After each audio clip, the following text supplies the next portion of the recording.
Good afternoon, boys and girls. Today is Wednesday, March 25th, and I took a break yesterday, but hopefully I'll have a few of you back today listening to Chapter 5.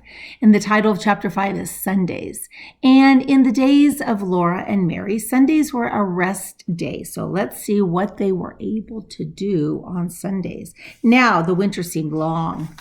Maybe like our vacation. Well, it's not a vacation, but our days from school. It's been kind of a while since we've gotten to see our friends, right? Laura and Mary began to be tired of staying always in the house. Do any of you feel tired of being always in the house? Especially on Sundays. The time went so slowly. Every Sunday, Mary and Laura were dressed from the skin out in their best clothes with fresh ribbons in their hair. They were very clean because they had had their baths on Saturday night. In the summer, they were bathed in water from the spring, but in the wintertime, Pa filled and heaped the washed tub with clean snow, and on the cooktop it melted to water. Then close by the warm stove, behind a screen made of a blanket over two chairs, Ma bathed Laura, and then she bathed Mary. Laura was bathed first because she was littler than Mary. She had to go to bed earlier on Saturday nights than Charlotte because after she was bathed and put her clean nightgown on, Pa must empty the wash tub and fill it with snow again for Mary's bath. And then after Mary came to bed, Ma had her bath behind the blanket, and then Pa had his. And they were all clean for Sunday. On Sundays, Mary and Laura would not run or shout or be noisy in their play. Mary could not sew her little 9-patch quilt, and Laura could not knit her tiny mittens that she was making for baby Carrie. They might look quietly at their paper dolls, but they must not make anything new for them. They were not allowed to sew on the doll clothes, not even with pins. They must sit quietly and listen while Ma read Bible stories to them, or stories about lions and tigers and white bears from Pa's big green book, The Wonders of the Animal World. They might look at pictures and they might hold their rag dolls nicely and talk to them, but there was nothing else that they could do. Laura liked best to look at the pictures in the big Bible with its paper covers. Best of all was the picture of Adam naming the animals. Adam sat on a rock, and all the animals and birds, big and little, were gathered around him, anxiously waiting to be told what kind of animals they were. Adam looked so comfortable. He did not have to be careful to keep his clothes clean because he had no clothes on. He wore only skin around his middle. Did Adam have good clothes to wear Sundays? Laura asked Ma. No, Ma said. Poor Adam. All he had was skins. Laura did not pity Adam. She wished she had nothing to wear but skins. One Sunday after supper, she could not bear it any longer. She began to play with Jack, and in a few minutes she was running and shouting. Pa told her to sit in her chair and be quiet, but then Laura sat down. She began to cry and kick the chair with her heels. I hate Sunday, she said. Pa put down his book. Laura, he said sternly, come here. Her feet dragged, and she went because she knew she deserved a spanking. But when she reached Pa, he looked at her sorrowfully for a moment and then took her on his knee and cuddled her against him. He held out his other arm to Mary, and he said, I'm going to tell you a story about when Grandpa was a boy. So here's Laura when she knew she was in trouble. And then this is the story. Well, you can tell that the story about Grandpa is going to have something to do with a pig. The story of Grandpa Sled and the pig. When your grandpa was a boy, Laura, Sunday did not begin on Sunday morning as it does now. It began at sundown on Saturday night. Then everyone stopped every kind of work or play. Supper was solemn. After supper, Grandpa's father read aloud a chapter from the Bible, and while everyone sat straight and still in their chair, then they all knelt down, and their father said a long prayer. When he said amen, they got up from their knees, and each took a candle, and they went to bed. They must go straight to bed with no playing, laughing, or even talking. Sunday morning, they ate a cold breakfast because nothing could be cooked on Sunday. Then they all dressed in their best clothes, and they walked to church. They walked because hitching up the horses was work, and no work could be done on Sunday. They must walk slowly and solemnly, looking straight ahead. They must not joke or laugh or even smile. Grandpa and his two brothers walked ahead, and their father and mother walked behind them. In church, Grandpa and his brothers must sit perfectly still for 2 long hours and listen to the sermon. They did not fidget on the hard bench. They dared not swing their feet. They dared not turn their heads to look at the windows or the walls or the ceilings of the church. They must sit perfectly motionless and never for one instant take their eyes off the preacher. When church was over, they walked slowly home. They might talk on the way, but they must not talk loudly, and they must never laugh or smile. At home, they ate a cold dinner, which had been cooked the day before. Then, all the long afternoon, they must sit in a row on a bench and study their catechism until the last sun went down on Sunday was over. Now, Grandpa's home was only halfway down the hill, the side of a steep hill. The road went from top of the hill to the bottom, right past the front door, and in the winter, the best place for sliding downhill that you could possibly imagine. One week, Grandpa and his two brothers, James and George, were making a new sled. They worked on it every minute of their playtime, and it was the best sled that had ever made.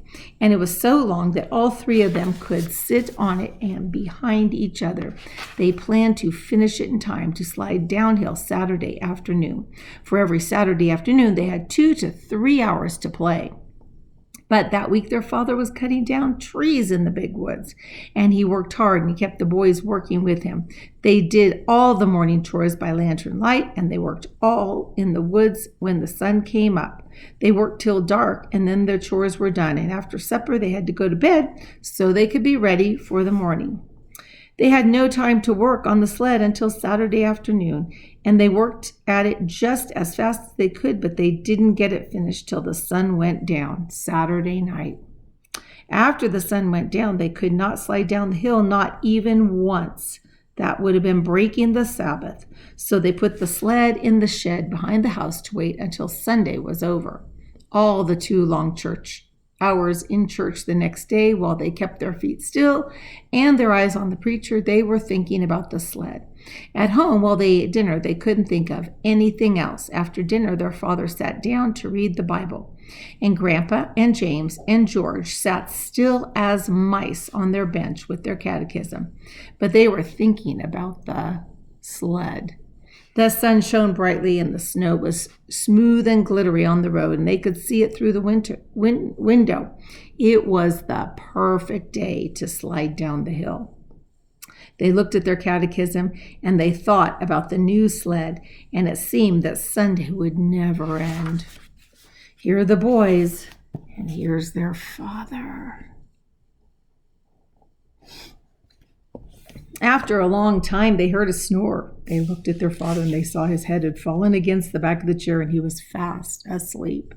Then James looked at George, and James got up from the bench, and he tiptoed out of the room through the back door. And George looked at Grandpa, and George tiptoed after James, and Grandpa looked fearfully at their father, but on tiptoe he followed George, and he left their father snoring.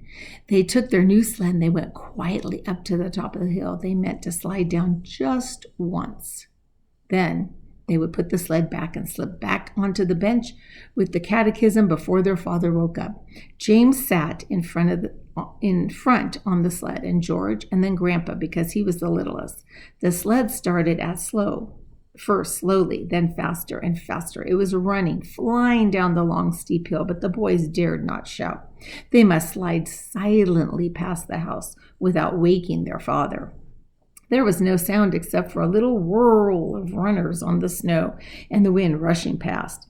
Then, just as the sled was swooping toward the house, a big black pig stepped out in front from the woods. He walked in the middle of the road and stood there. The sled was going so fast it couldn't be stopped. There wasn't time to turn it. The sled went right under the hog and picked him up. With a squeal, he sat down on James, and he kept on squealing long and loud. Squee, squee! They flashed by the house, and the pig sitting in front, then James, then George, and then Grandpa.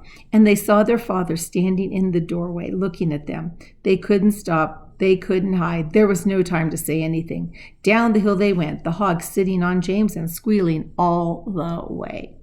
At the bottom of a hill, they stopped. The hog jumped off James and ran away into the woods, still squealing. The boys slowly and solemnly walked up the hill. They put the sled away. They sneaked into the house and slipped quietly into their places on the bench. Their father was reading his Bible. He looked up at them without saying a word. Then he went on reading, and they studied their catechism. Then, when the sun went down on the Sabbath day was over, their father took them out to the woodshed and tanned their jackets. First James, then George, then Grandpa. So you see, Laura and Mary, Pa said, you might find it hard to be good, but you should be glad that it isn't as hard to be good now as it was when Grandpa was a boy. Did little girls have to be as good as that? Laura asked, and Ma said it was harder for little girls because they had to behave like little ladies all the time, not only on Sunday. Little girls could never slide downhill like boys. Little girls had to sit in the house and stitch on samplers. Not now, run along. Let Ma put you to bed, said Pa, and he took his fiddle out of his box. Laura and Mary lay in their trundle bed and listened to the Sunday hymns, for even the fiddle must not sing the weekday songs on Sunday. Rock of Ages, cleft for me, Pa sang with the fiddle, and then he sang, shall I be carried to the skies on flowery beds of ease, while others fought to win the prize and sailed through bloody seas. Laura began to float away on the music, and then she heard the clattering noise, and there was Ma by the stove getting breakfast. It was Monday morning, and Sunday would not come again for a whole week. That morning when Pa came to breakfast, he caught Laura and said he must give her a spanking. First, he explained that today was her birthday, and she would not grow properly next year unless she had a spanking. And then he spanked so gently and carefully that it didn't hurt a bit. 1, 2, 3, 4, 5, 6. He counted and spanked slowly, 1 spank for each year, and that last one big spank to grow on. Then Pa gave her a little wooden man, and he had whittled out of a stick to be company for Charlotte. Ma gave her 5 little cakes, 1 for each year that Laura had lived with her and Pa. And Mary gave her a new dress for Charlotte. Mary had made the dress herself, and Laura thought she was sewing her patchwork quilt. And that night, for a special birthday treat, Pa played Pop Goes the Weasel for her. He sat with Laura and Mary close against his knees. Now watch, he said, watch, and maybe you can see the weasel pop out this time. And then he sang, a penny for a spool of thread, another for a needle. That's the way the money goes. Laura and Mary bent close, watching, for they knew now was the time. Pop! And Pa's finger on the string. Goes the weasel, sang the fiddle plain as plain. But Mary and Laura hadn't seen Pa's finger make the string pop. Oh, please, please do it again, they begged. Pa's blue eyes laughed, and the fiddle went on while he sang. Then they hadn't seen Pa's finger that time either. He was so quick they could never catch him. So they went and laughing to bed and lay listening to Pa and the fiddle singing. And that's the end of Sunday. So, boy, they had to be good. How good do you have to be on Sundays? Anyway, hope today, Wednesday, is a great day, and make it a great day or not. The choice is always up to you, and I hope it's a good one. Take care.